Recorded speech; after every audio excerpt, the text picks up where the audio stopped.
misérable, il ne dédaigne pas sa prière. Hein?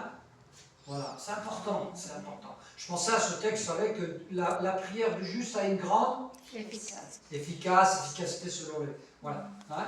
C'est parce que nous avons été justifiés, il faut vraiment se rappeler ça, que Dieu nous écoute. Eh oui, plus que d'autres. Parce que, tu le disais tout à l'heure dans ta prière, ma soeur, parce qu'on est ses enfants. C'est pas qu'on est meilleur, mais il nous a rendus meilleurs, justifiés. C'est ça le terme. Donc il est attentif à la prière du misérable, il ne dédaigne pas sa prière. Matthieu 21, 22 dit ceci: tout ce que vous demanderez avec foi, par la prière, donc c'est le moyen que Dieu nous a donné, vous le recevrez. Amen. Gloire à Dieu. Donc, on pourrait se dire que, et on va voir qu'il est important de se rendre compte qu'il y a des sujets de prière dans la parole de Dieu, et nous aussi, nous en avons d'innombrables. Des sujets de prière pour lesquels nous prions notre Père, notre Seigneur. Amen. Ils sont nombreux, et c'est important de les classer un petit peu. Alors ça, c'est une question pratique que je suis en train de vous dire. Pour pouvoir les présenter au Seigneur, mais il y en a tellement qu'il faut les étaler dans la semaine. On ne peut pas tous les dire. Des fois, on m'a dit, on n'a pas prié pour lui, on n'a pas... Mon frère, on n'a qu'1h30, mais toi, je sais pas, tu as plus. Vous voyez? Voilà, on donne des priorités, c'est pas parce qu'on veut oublier les uns et les autres, non, c'est pas ça. Une question pratique. Et c'est important dans nos moments personnels avec Dieu qu'on puisse avoir une liste de prières. Ah, je sais que vous en avez, mais tout simplement pour ne pas oublier, parce qu'il y en a tellement de sujets de prière, tout simplement. Ok? Alors, on va voir, on peut prier pour tellement de sujets. Le premier sujet de prière, c'est la bénédiction. Est-ce qu'on peut prier pour avoir la bénédiction? Oui. J'ai pas dit que vous la méritez, parce que personne ne la mérite. Mais Dieu veut nous bénir. C'est un Dieu bon. Amen. Alors, je vais prendre un exemple de texte parmi tant d'autres. C'est dans Néhémie, chapitre 5, verset 19, où il est dit ceci: souviens-toi favorablement de moi, ô mon Dieu, à cause de tout ce que j'ai fait pour ce peuple. Alors, on pourrait se dire, oh, calme-toi, hein, Néhémie, calme-toi. Tu es en train de demander à Dieu, de quémander à Dieu, mais tout est grâce. Mais on sait pourquoi il dit ça, etc. Je ne vais pas rentrer dans le détail, mais Dieu sait. Vous savez, la Bible dit que Dieu n'est pas oublieux. Il saura vous récompenser. Il le fait déjà ici-bas, mais ce qui vous attend, wow. Je ne peux pas vous le dire parce que je ne connais pas les récompenses que vous aurez, ni la mienne d'ailleurs. Mais on y travaille. Bien sûr, on ne le fait pas pour ça. On n'est pas des calculateurs. Mais le Seigneur, il a dit qu'il y aura des récompenses pour ceux qui ont été fidèles dans ce que le Seigneur leur a confié, qu'ils auront multiplié, hein, pour faire la parabole des talents, multiplier ce que le Seigneur leur a donné. On peut demander la bénédiction, bien sûr, sous toutes ses formes. Pas une bénédiction, vous savez, selon un certain évangile de la prospérité qui nous éloignerait de Dieu, non. Mais la vraie bénédiction. Je ne sais pas, dans l'échelle de vos bénédictions, quelle est la bénédiction des bénédictions pour vous? C'est quoi? Ça serait quoi? La fidélité. Hein? D'être fidèle. Être là-haut après la mort. Être là-haut, oui. Ouais. Donc, réjouissez-vous de ce que votre nom est inscrit dans le livre de vie, par exemple. Ça pourrait être quoi aussi? Alors attention, hein. Voilà, j'ai dit... La bénédiction, voilà. Non, mais c'est très... La bénédiction. C'est ça, c'est ça. Ça pourrait être quoi? Ça pourrait être quoi? Ce serait, pour moi, ce serait que les talents qu'il nous a donnés, oui, on soit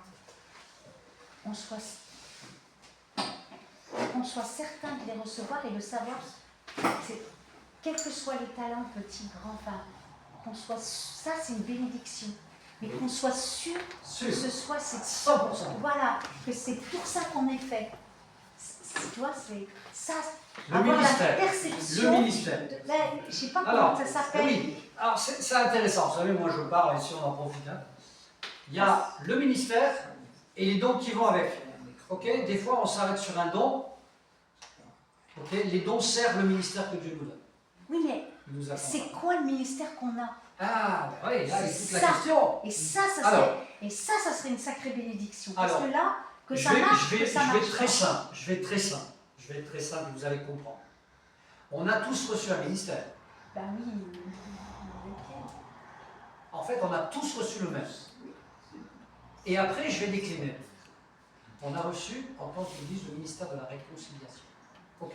Ça, c'est la grande avenue. Ok? Ok? On est tous d'accord? Parce que moi, je vais me sentir seul sinon. Hein. Et ensuite, il y a dans cette grande autoroute, si je puis dire, eh bien, des ministères qui ne vont pas aller en perpendiculaire, qui ne vont pas aller dans un... les ministères qu'on reçoit, le ministère de la parole pour moi par exemple, sert cette grande vision. Ok? Et si vous voulez déjà comprendre comment ça marche, il faut déjà être dans la même vision. Après, il faut chercher, bien sûr, la face du Seigneur. Ok? Mais sachez une chose, si vous voulez découvrir votre ministère, ça commencera toujours par des petites choses. Toujours. C'est la clé. Parce que Dieu ne confie pas de grandes choses avant d'avoir confié des petites. Voilà, tout simplement. Et vous êtes sûr de trouver. Vous êtes sûr de trouver. Au début, on t'attend. Donc, il faut prier effectivement pour ça. Bénédiction. Donc, on a entendu le ministère. Voilà, le salut, bien sûr. Bien sûr. Mais d'autres bénédictions encore. Peut-être. Oseriez-vous les demander? d'autres bénédictions qu'on demande au Seigneur? Oui, ou qu'on pourrait demander, qu'on espère, peut-être. Ben, nos familles, hein.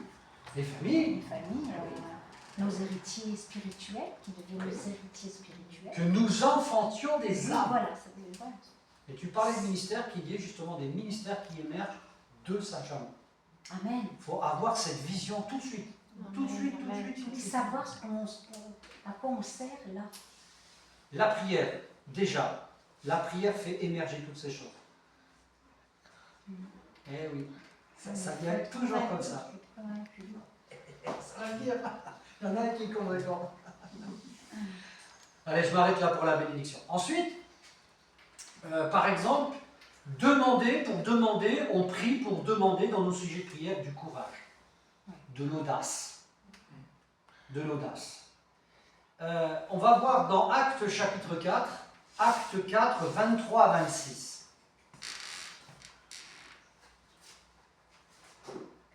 Après avoir été relâchés, ils allèrent vers les leurs et racontèrent tout ce que les principaux sacrificateurs et les anciens leur avaient dit.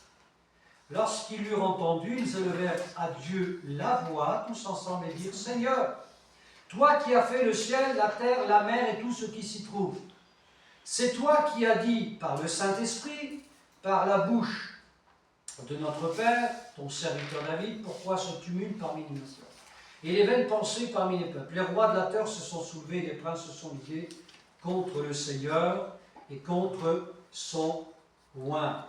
Vous savez que dans les Actes des Apôtres, c'était un long fleuve tranquille, hein, tout allait bien pour l'Église. Non, ils ont connu tout de suite la persécution. Et Jésus d'ailleurs l'avait annoncé. Noé, il demande à Dieu, hein, là c'est juste pour replanter le décor, il demande à Dieu du courage, de l'audace. Il ne s'agit pas de dire, vous savez, en tant que chrétien, de jouer au super-héros. Mais il faut demander le zèle que donne le Saint-Esprit. Parce que ce n'est pas un esprit de timidité, mais de force que nous avons reçu. Nous devons demander à Dieu eh bien, le renouvellement. Ne partons jamais, quel que soit en évangélisation, peu importe, même en allant voir quelqu'un, ne partons jamais sans avoir prié. Jamais. Nous allons à la catastrophe. Demandons toujours à Dieu, prenons ce temps, même si parfois il peut être court, mais demandons à Dieu de nous diriger. Que ce soit avec une personne ou plusieurs, etc. etc. Amen. C'est important. Et n'ayons pas honte parfois de notre peur. parce que le Seigneur il est capable de la transformer. On peut demander du zèle et du courage. Hein? Vous vous souvenez de Gédéon? Gédéon, dans l'Ancien Testament, il se sentait tout petit. Va avec la force que tu as. Voilà. Et le Seigneur, lui, il multiplie toutes choses. C'est important de prier aussi pour cela, pour du courage, pour de l'audace, parce que ben, des fois, il n'y en a pas. Des fois, il n'y en a pas. Et c'est pas être non spirituel, ça. C'est demander à Dieu, et Dieu pourvoit, il renouvelle toutes choses. Un troisième sujet de prière aussi, par exemple, alors là, celui-là, il est particulier, on va le lire dans Zacharie, chapitre 10, verset 1. Ça nous parle aussi que Dieu est capable de changer les circonstances de la vie de tous les jours. Zacharie 10, 1, demandez à l'Éternel la pluie du printemps, l'Éternel produira des éclairs et il vous enverra une pluie abondante. Il donnera à chacun de l'herbe dans son champ. Ça nous parle d'une situation économique. Ça vous arrive d'avoir des problèmes d'argent? Non, mais non, mais non. Amen. Qu'est-ce que nous disons souvent? Peut-être qu'il faut qu'on donne notre dîme et il n'y a déjà plus rien sur le compte. C'est une question de foi. Hein? Mais Dieu est fidèle. Dieu est fidèle. Amen. Et je crois qu'on pourrait tous témoigner, allez, au moins d'un épisode de notre vie où Dieu a pourvu. Dieu a pourvu. Amen. Et ça, il ne faut pas qu'on oublie. Parce que des fois, on se dit, bon, c'est bon, j'ai épuisé mon forfait de bénédiction. Et puis Dieu, au bout de 3 fois, c'est bon. Et non, non, non, non. Dieu, en fait, il aime bénir. Et parfois, s'il permet une situation difficile, je dis bien s'il le permet, c'est pas que nous nous y sommes mis, eh bien, il est capable justement de nous en sortir d'une manière glorieuse et admirable. Amen. Vous savez, hein, sur Vienne, on a une problématique, et Dieu, le Seigneur a été au rendez-vous. Amen. Et ça, c'est bon. C'est bon de voir que Dieu a été au rendez-vous. Donc, si nous avons des situations, peut-être pas vous, mais peut-être une personne qui vous dit, dites-lui que Dieu est fidèle. Témoignez que Dieu peut tout. Là, on m'a donné une situation d'une femme qui survient, va être expulsée avec ses enfants. Terrible. Alors, je ne vais pas prendre les deniers de l'église, parce que déjà, on ne pourrait pas éponger sa dette. On m'a dit qu'on était à 10 000 €. Mais Dieu peut tout. J'ai dit à cette sœur qui m'a donné le sujet, tu vas lui dire que Dieu peut l'aider et qu'elle se tourne vers lui. Alors on pourrait se dire, ouais, c'est bon, on déplace le problème. Non, mais peut-être que c'est l'occasion pour elle de s'approcher de Dieu. Après, eh bien, le Seigneur nous dira quoi faire. On peut prier aussi pour une délivrance, quelle qu'elle soit. J'aimerais vous lire quelques textes, ils sont toujours aussi courts. Hein. Dans 1 Samuel chapitre 7, verset 8, 1 Samuel 7, 8, et il dit à Samuel, ne cesse point de crier pour nous à l'Éternel, notre Dieu, afin qu'il nous sauve de la main des Philistins. Ah, ce fameux Samuel. Hein? L'homme de Dieu, heureusement qu'il était là, qui jouait vraiment son rôle. Et il savait, le peuple, il savait que Samuel était un homme de Dieu. Hein? Il savait qu'il était un intermédiaire, que Dieu avait choisi, que Dieu avait oint. Il était craint, Samuel. Il était craint. Et je crois que, non pas de se prendre pour Samuel, mais nous sommes les intermédiaires. Pas comme les hommes l'entendent, hein, mais parfois les personnes nous disent, est-ce que tu peux faire une prière? Parce qu'ils ne savent pas comment faire. Alors volontiers on le fait. Et nous savons que nous sommes utiles. C'est un ministère de la prière, ministère de l'intercession, ministère de la prière.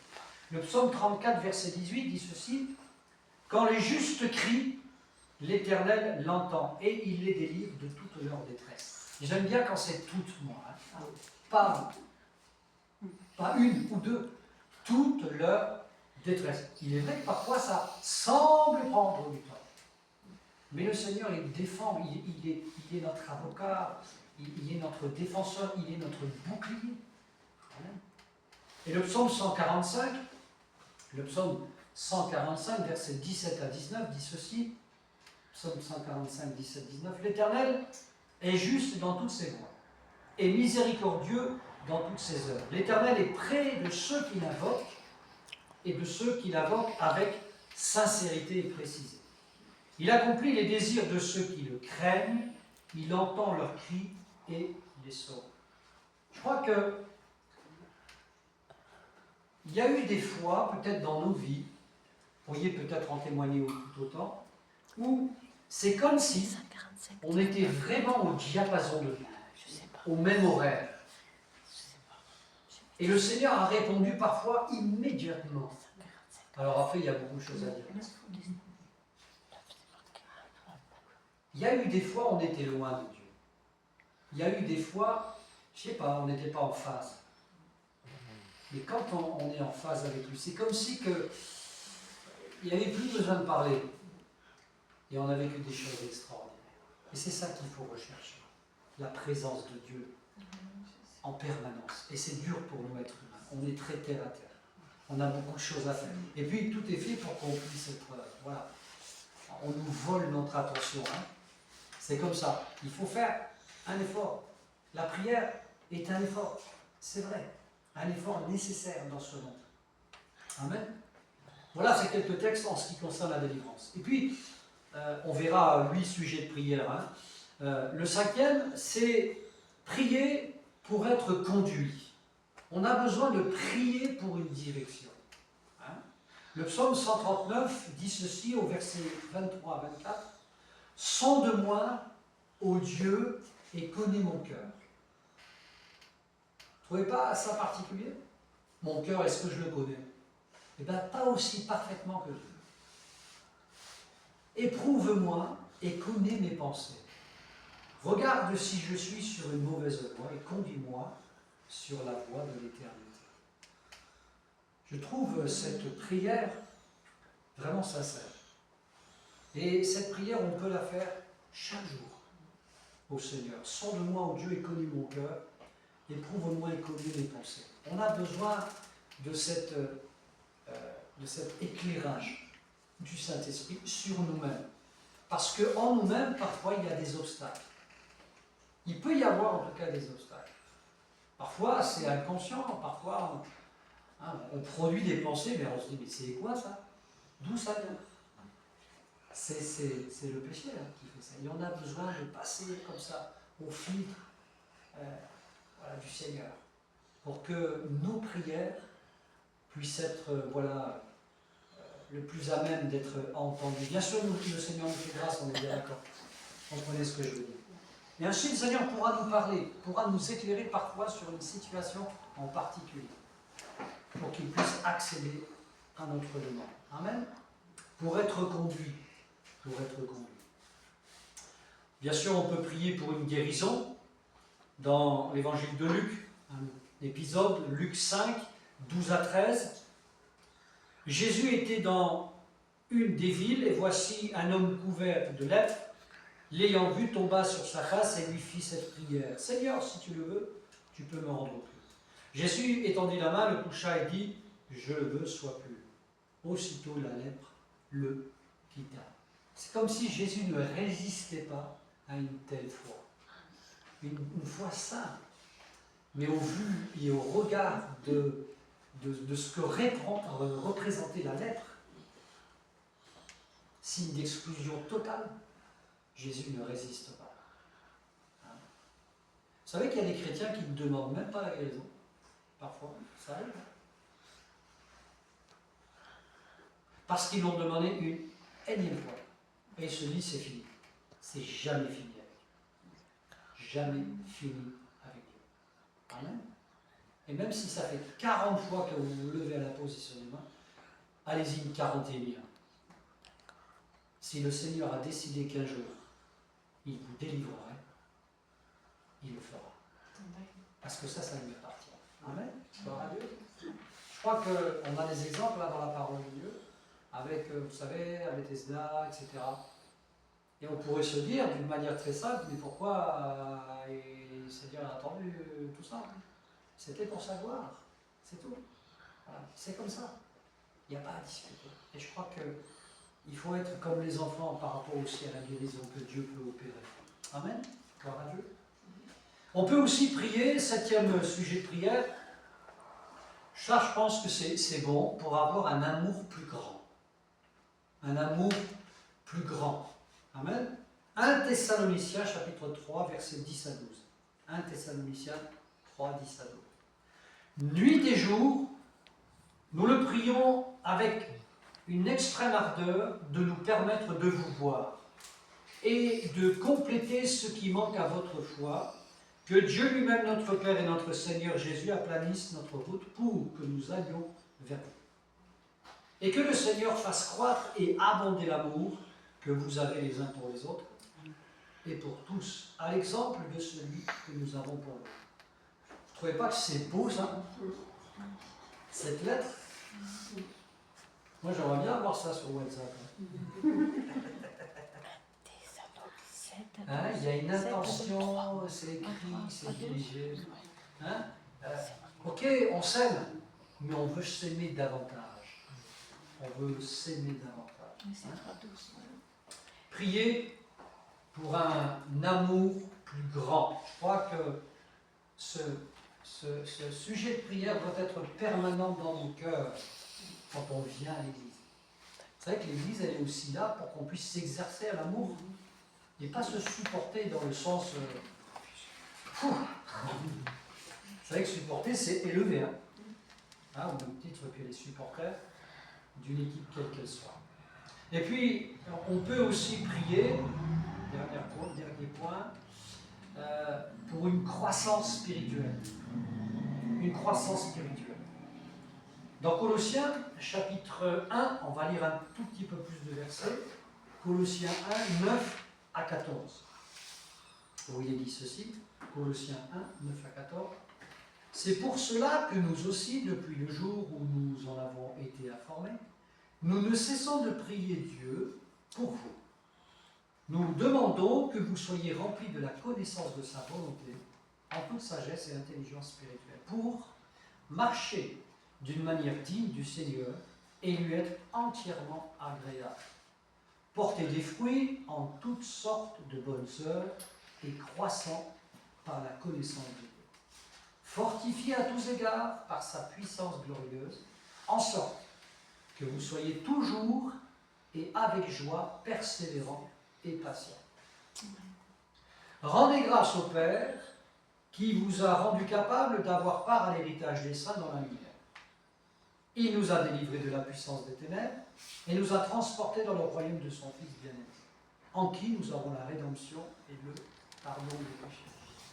Et il y a dans cette première partie du texte, avant le verset 12, que nous avons lu aussi, il y a une marge de progrès, là encore, qui est donnée.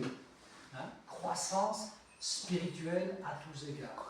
Et ensuite, et le rappel de la base de la croix, au verset 12 à 14. Dans le sens où c'est acquis le pardon des péchés, la rédemption, etc. Tout ce qui concerne les doctrines du salut. Donc, sous-entendu que cette croissance spirituelle est normale et qu'elle doit être recherchée et non pas, pardonnez-moi l'expression, le dada de quelques-uns. Amen. C'est important ce qui est dit là. La croissance spirituelle. Parce qu'elle a pour base le sacrifice parfait de Jésus. Et puis, je termine avec Colossiens chapitre 4, verset 12. Il dit ceci. Épaphras, qui est des vôtres, vous salue, serviteur de Jésus-Christ. Il ne cesse de combattre pour vous dans cette prière, afin que vous teniez bon, comme des hommes faits, pleinement disposés à faire toute la volonté de Dieu. Vous voyez que les sujets de prière ne manquent pas. Et on peut aussi prier effectivement pour la santé spirituelle des frères et sœurs et qu'ils puissent tenir bon. Nous aussi on veut qu'on tienne bon, mais on veut que tout le monde tienne bon. On veut que dans l'Église, personne ne se perde. Amen. Et on peut même élargir ce sujet de prière à peut-être toutes celles et ceux que nous connaissons qui ont un jour ou l'autre fréquenté l'Église et qui n'y sont plus. Parce que je crois que Dieu veut ramener dans la bergerie ses brebis. et qu'il ne les renie pas, quand bien même elles se seraient éloignées. Dieu peut faire en sorte bien, que cela arrive. Je vous raconte un petit témoignage. Pardon si je l'ai déjà répété, vous direz que c'est à mettre sur le compte de la cinquantaine. Et nous faisions en Ardèche, dans un des 3 lieux que nous avions, nous faisions une démarche d'évangélisation, voilà, avec des invitations, etc. Et puis, je ne sais pas, ce jour-là, j'avais une mémoire particulière. J'arrivais à mémoriser les noms des boîtes aux lettres. Ce que jamais je ne faisais. Je n'étais pas facteur dans une autre vie. Et puis, à un moment donné, je parle avec la sœur qui était avec moi, avec qui on distribuait. Et c'est comme si que le Seigneur me rappelait un nom que je ne connaissais pas. Je lui dis, mais dis-moi, est-ce que tu connais cette personne? J'en avais mémorisé plusieurs. Elle me dit, mais oui, c'est un frère qui était à l'église il y a des années. Et donc, qu'est-ce qu'on a fait? On est retourné. On ne l'a pas vu, mais après, elle l'a recontacté. Ce frère est revenu à l'église. Gloire à Dieu. Lui, sa femme, etc., etc. Et pourtant, il y avait un sacré passif, hein, avec une église dissidente, erreur doctrinale, les cris d'animaux, enfin voilà, la totale.